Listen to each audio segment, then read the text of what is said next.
So as we age, so kailangan na natin ng tulong ng collagen kasi humihina na talaga yung collagen natin sa ating katawan, no? So that's why I use Newmon Bouncy Boost. So ito talaga yung ginagamit ko everyday. Ginatake ko talaga siya. 2 capsule per day. Kasi masarap yung tulog ko dito. And nakaka-fresh and nakakatulong din siya to whiten my skin.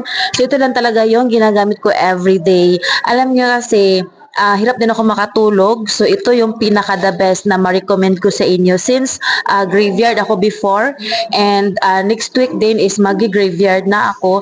So mas gusto ko to kasi alam nyo na, di ba, ang tulog is importante talaga sa atin.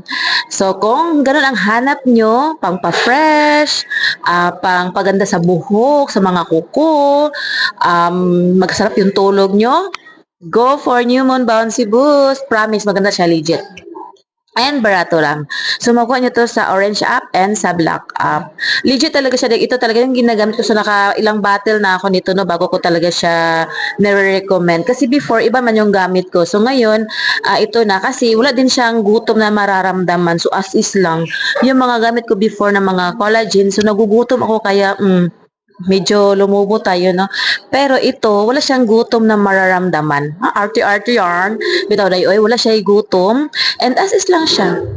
Maganda ka lang talaga. Char. So may magko-comment na naman dyan. Feelingera na naman to si Annie. Anyway, yun dahil. So ilagay ko na lang yung link sa baba. Bye!